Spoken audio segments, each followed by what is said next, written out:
Greetings, Ohio Valley. This is Dan Lima with OSU Extension from Belmont County. And this is Karen Cox from WVU Extension in Ohio County. Thanks for tuning in to Extension Calling, your source for research-based information for the farm, garden, and home.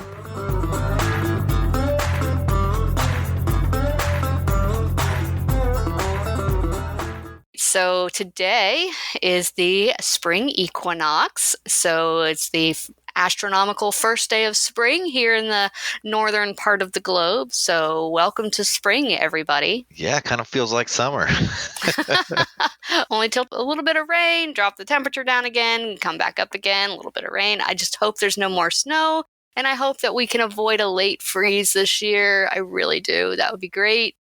But thankfully, we didn't have those, 70-degree temperatures in February this year, and they all stuck to March, which is great. So, but we do have to warn everybody that just because it's warm now and it's not going into the freezing doesn't mean we won't get a freeze. That's right. There is always a freeze in April. Always. Always. And so, you want to be prepared for that freeze, right? So getting ahead of the game and ordering your row cover. Hopefully you already have some if you're getting seedlings started outside. But row cover is really handy for helping to give you that little extra jump on the season. Our fruit tree growers, they have a little bit bigger of a challenge for preventing these frost damage because you can't exactly put a row cover over a peach tree.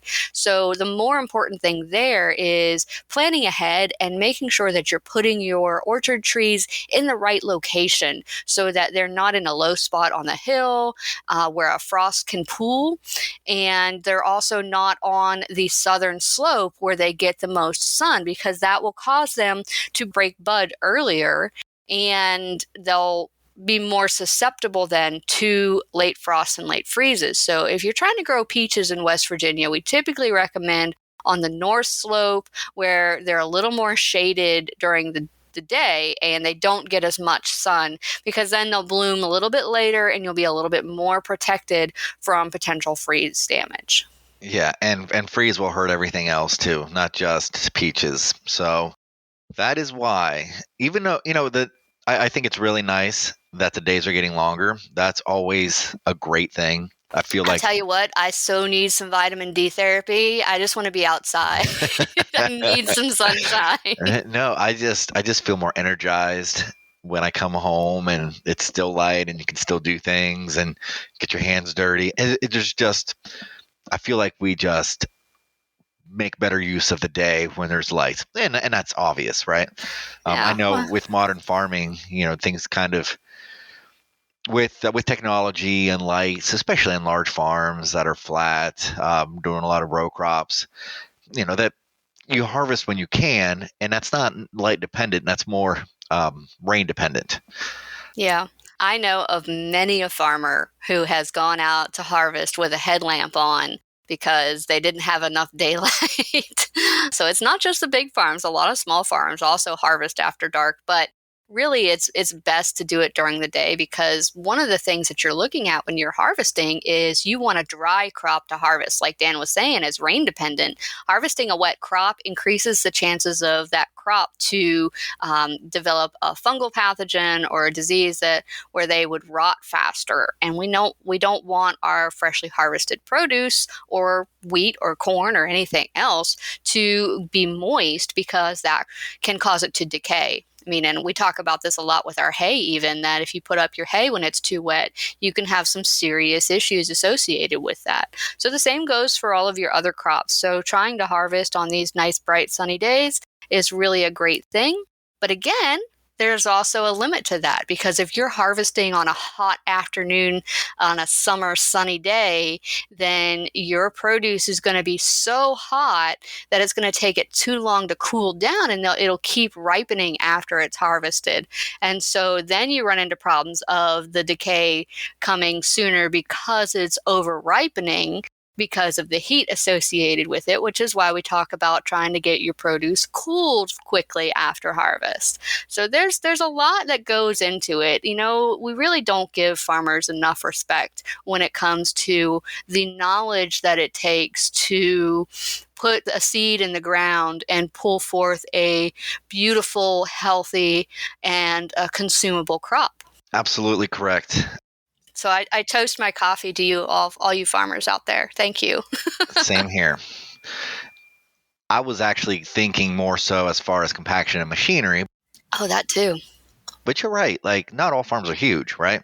So even if you are hand picking when it's wet, you still have problems. Yeah. But one of the things that we wanted to talk about today, because it is the start of spring, we did just mention that the days are getting longer and people are getting antsy and they want to get out there. But there are very specific things that you can do about this time. Because again, I'm going to give you another warning. There is always an April frost, and there's usually a May frost too. Don't forget about May. It's just amazing, like how far in the spring we have to go, and then we still get a frost. Yeah, that frost-free date is still in May, although it has moved up a couple days. So due to climate change, our frost-free date was May 21st. Now I think it's May 19th for Zone 6A. I'm not positive though. I usually pay more attention to that later on. Either way, it's pretty close. And I think when you mess it up, you don't mess it by 3 days. You mess it up by more. Well, it's frustrating anytime, you just really, the spring is a delicate time to work with crops because any plant, because even our trees get confused and they're like, hey, yes, it's spring. I'm going to grow. I'm going to get all these flowers out and then freeze. And then they aren't able to create as many offspring, Yeah, because that's what they're certain doing. trees are more notorious than others. Some trees are more notorious. Magnolia is definitely one of those guys that likes to show off early and then Well, it depends on what kind of magnolia it is, right? So there are some magnolias that bloom earlier than others. And that's why it's so important to plan ahead for anything that you're growing, is know your climate, know your zones, and know what type of weather you can expect so that you can choose the right variety for your location. Very, very important. So, for instance, if you want to grow asparagus, you don't want an asparagus that grows really well in Southern California. You want an asparagus that can grow really well in the Ohio River Valley or wherever it is you're growing. Zone 6, right? That's where we are. At least that's us. Like we're 6A. But, those zones are also changing. So as we're looking forward to our changing temperatures, we can definitely expect that sometime in the relative near future, and that might be 10 years, but we can expect to be a zone 7. And so when you're looking at long-term crops like trees, then you're going to want to look for trees that are more resistant to excessive rainfall and waterlogged soils, because we're going to have that, but also can maybe have a little bit less resistance to those freezes. But do be careful, because if you plan for a southern tree and we do get those late spring freezes, then you're not going to be happy. But for smaller crops, especially our smaller perennials or our smaller annuals, stick with what zone you're in now, because you're not looking at a 100-year-long lifespan. Let me just tell you a funny story. So my parents moved to Florida, right? Yeah. And my mom always asked me about plants, about planting.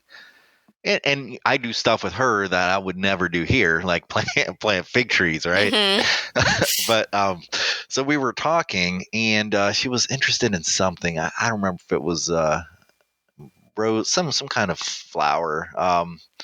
Anyway, she was talking about what kind should she get. So I talked about, well, make sure you know the location as far as how much sun exposure. And then I was about to go into the drainage, and I thought, well, she's sitting on a huge sandbox. And it dawned on me that in most places in Florida, they don't worry about, well-drained soils. And that's one of the key things that we always have to make note of when we plant something somewhere. Mm-hmm. I mean, we always talk about the temperature, how much light it gets, all that. And then drainage will make or break you. And most of the things we do like well-drained soils. And it was just something that was one of those moments of clarity when I thought, hey, yeah, she doesn't need to worry about that. But we do here. Yeah. We do have drainage problems. And the one crop that you did mention, asparagus, that's one that needs well-drained soils. And it's hard to come up with something that doesn't need well-drained soils as far as produce goes. I'm trying to think. See, there you go. That's my point. But let's talk about asparagus, Karen. Asparagus is actually on the calendar here for one of the things that we should plant late April outdoors. So it is one of the safe things we can put out if that is your interest. Yeah, but you have to recognize with asparagus that you've got a timeline ahead of you. So when you're looking at putting asparagus in the ground, you've got a turnaround time of a couple years before you have a regularly viable harvestable crop. You don't want to harvest the spears that first year after you put the crown in the ground, because it needs time to develop that full root system. So we talk about roots a lot and how important they are to the plant. Well, if you start harvesting your asparagus the first year after, you'll get spears. But if you don't let it just focus on its own growth, you'll get fewer spears over the lifetime of the plant. And so it's really important to take your time with asparagus, plan ahead. And there's some other crops that are like that. For instance, rhubarb. Rhubarb also, you plant the crown of the plant and then you have to wait a year before you harvest. So just be patient with asparagus. Well, yeah, it's a perennial crop. It's actually dioecious, so there's a male plant and a female plant, and only the male plants will make spears that we're talking about, the part that we like to eat. So when you are selecting cultivars, make sure you get an all-male hybrid. Now, that's going to be key as far as producing what you like it to produce and not anything else. There are certain crops that you have to watch that, and asparagus is one of those dioecious crops where you have male and female plants, but in this case, it's the male plants that make the spears that we like to eat. Like we talked about varieties, so when you're looking at varieties that are good for this particular area, and our area, heavy clay soils, some clay loam soils, and there's a couple areas that have the silty loam on the riverbanks and such. But ones that do well in our climate zone and our soil types are Jersey Giant, the Jersey Supreme Purple Passion, and Millennium. So those are 3 of the recommended varieties of asparagus. And I'm going to refer you back to your garden calendar. A lot of people never turn to the very back of a calendar. You just have the month up and you focus on that. But the back of the calendar actually has a great number of different resources. There's the vegetable varieties that are recommended. And then there are links to the soil testing laboratory, the plant diagnostic clinic, the Master Gardener program, our family nutrition program, and there's really cool recipes. So if you want to try growing something new, but you don't know how to cook it, there's some great recipes that are in the back of the calendar. Yeah, and this is the West Virginia gardening calendar that we're looking at here. Yes, the West Virginia University Extension Service garden calendar. It's a lot of words there, but Yes, there we go. But that's what you're referring to. And it is a masterpiece of a calendar. I think it's a great thing you guys do. And I find it very useful and fun. And it's a great way to keep thinking about new things to do, the right things to do at the right time. It keeps you on track. It's really nice. And Karen is the one that can supply you with that calendar as long as the stocks are there, right? That's right. Yeah, we still have quite a number of them left. And if you come to the Master Gardener Conference, which is coming up in mid-April here in Wheeling, then you can pick one up there as well, or from your local West Virginia University Extension office. So, Karen, let's talk about planting those asparagus crowns. They say they should make furrows. I haven't done asparagus, but I would like to get into that in the future. But the idea here is you're going to dig a furrows no deeper than 5 to 6 inches. Well, let's go back a little bit before we get to planting. Okay, before you get to planting. Making sure you have a healthy crown to start with could make or break your planting, even if you do everything right. If you start off with a shriveled or dried crown, you still may not get good success. So you want to make sure your crowns are full, slightly moist, not shriveled up. You don't want roots on them that are dry, brown, or soggy, or even black. Those are going to indicate that they've been stored poorly and will probably give you some not great results. So you want to check your crowns, make sure that they have signs of viable buds, make sure that they do not have obvious signs of insects or disease. And once you have them, keep the roots moist, but not soaking wet. So you want to mist them, don't stick them in a bucket of water.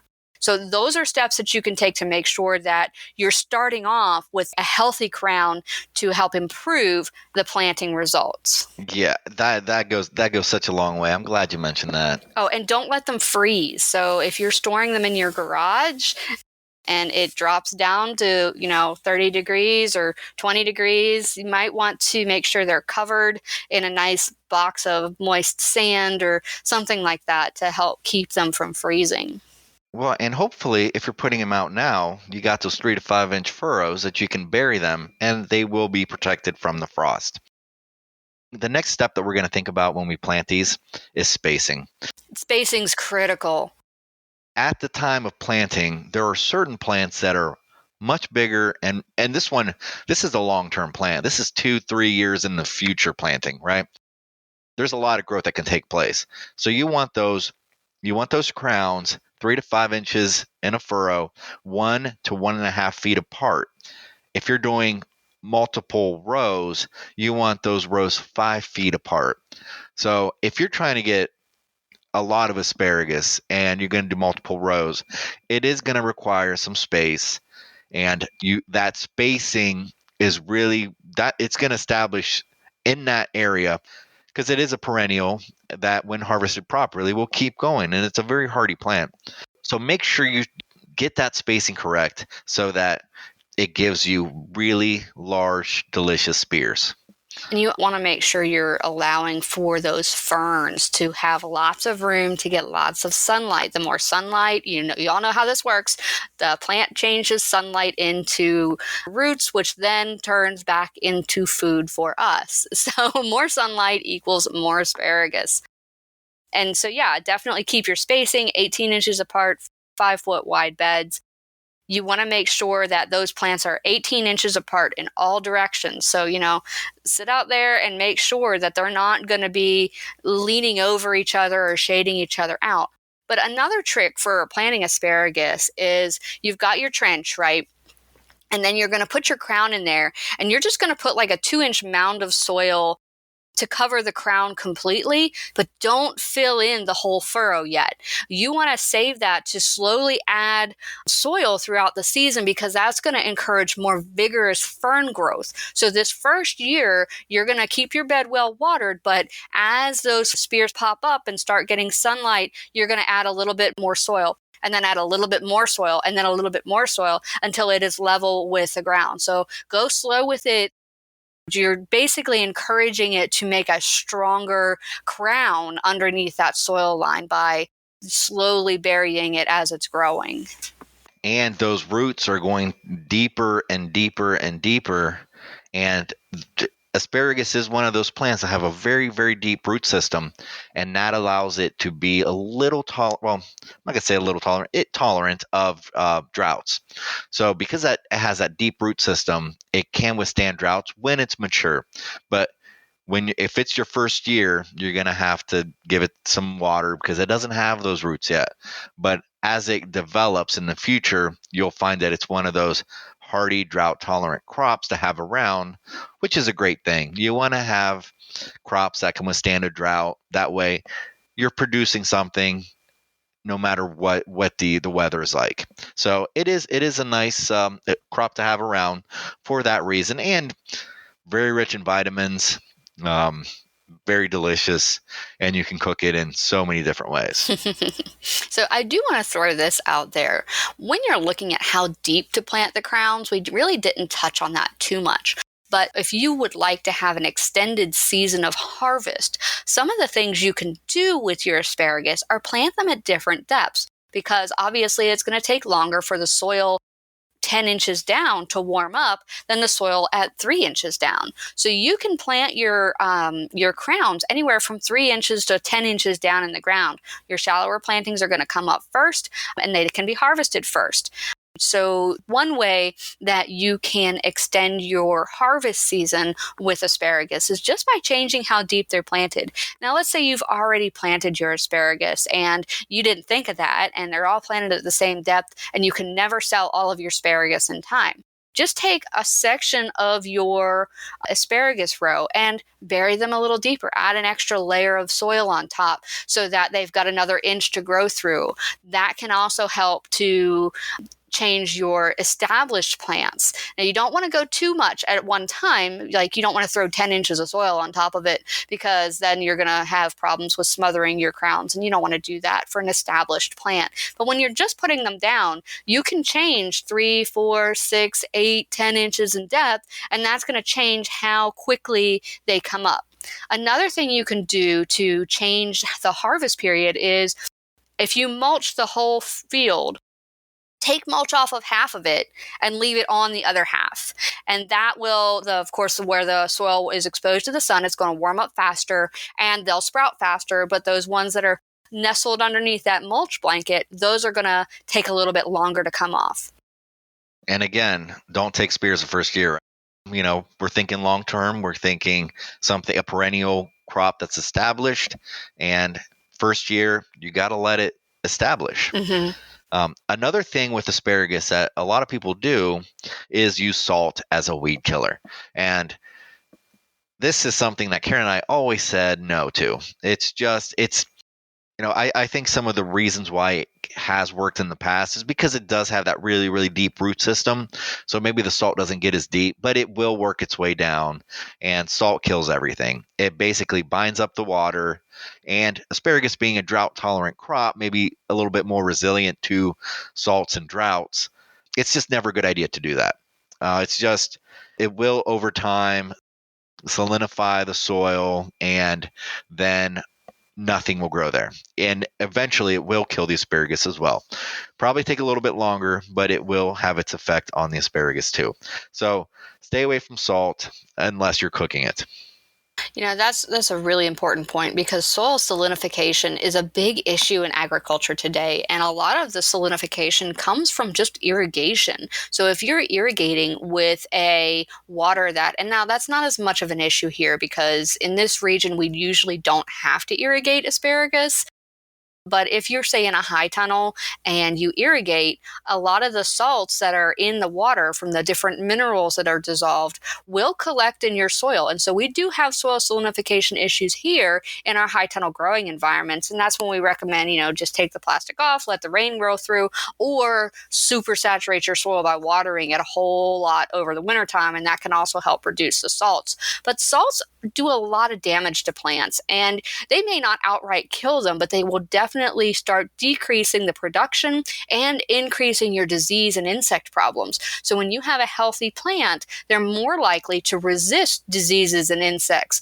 But if you have an unhealthy plant, then they usually attract diseases and insects. And so you want to make sure that you're doing everything you can to keep your plants healthy and happy. So for instance, if you are like, I want to plant asparagus, I love asparagus, I'm going to grow it, but in your garden area, water stands for an hour after it's rained, that's definitely not where you want to put asparagus. It does not like to have wet feet.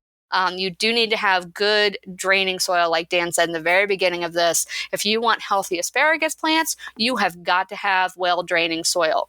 Now, if you have a clay soil, you can build some raised up beds for your asparagus, and as long as they're well-draining, we recommend this for carrots too. If you always grow carrots and they always get these weird funky shapes because they can't get through that hard clay soil, you build a raised bed and you grow them there. So if you really want to grow asparagus, but you have really heavy soil, or it doesn't drain well, or you're in a low-lying area and water collects there, a lot of different things that could lead to it. Or if you're growing it next to your home and you have a downspout that runs right into your garden, that's going to cause you problems too. So you need to reroute that downspout away from the garden or into a rain barrel or something, so that you don't have that heavy collection of moisture right around the base of your asparagus plant. Another crop that does like well-drained soils, it is also a cool season hardy perennial crop. It is rhubarb, and rhubarb is also on this week's planting list, Karen. Oh yes, rhubarb.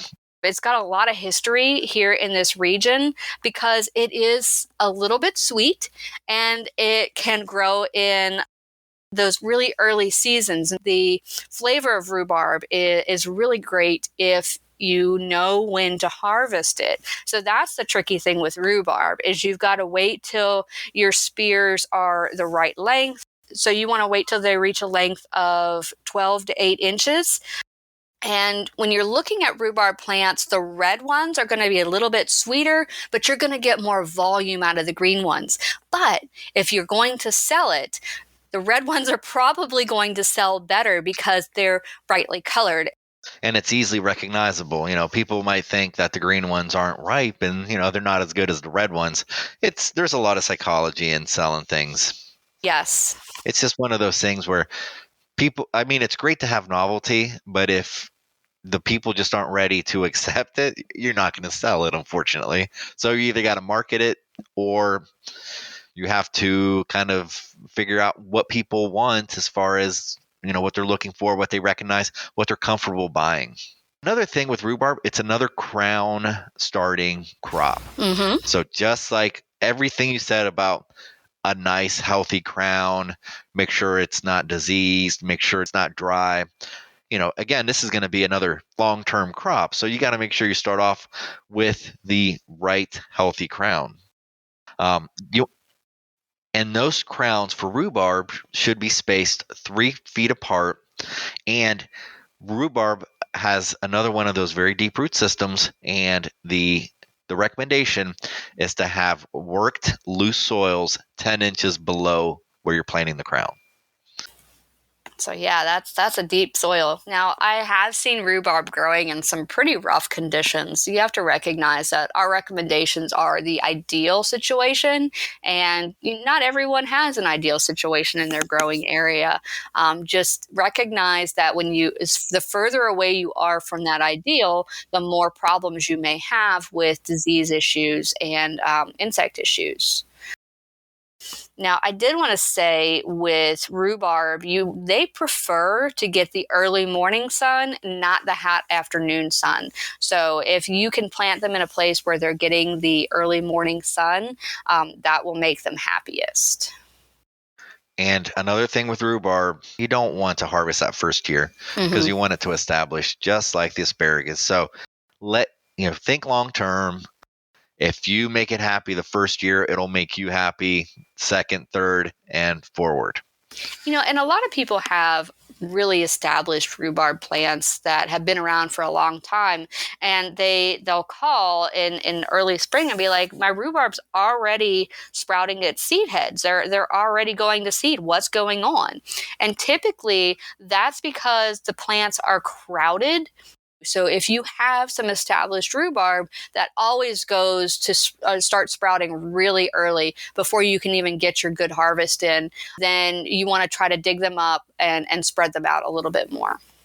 Great advice. Great advice. Oh, and I do want to say with rhubarb, you also want to, when you're harvesting it, and same goes for asparagus, use a knife or hand pruners, because if you just snap them off, a lot of times you can bruise and damage the tissues that are remaining and on what you're harvesting, which means that they're not going to keep as well, they're not going to seal as well to prevent problems. So use a sharpened tool to harvest these crops, because you will save yourself problems for storage and for resisting disease out in the field. Thanks for listening to Extension Calling. This show is a collaboration between OSU Belmont County Extension Educator Dan Lima and WVU Ohio County Extension Agent Karen Cox. If you'd like a transcript of this show, contact us at the office. Also, let us know if you enjoy the show by ranking us on your podcast app.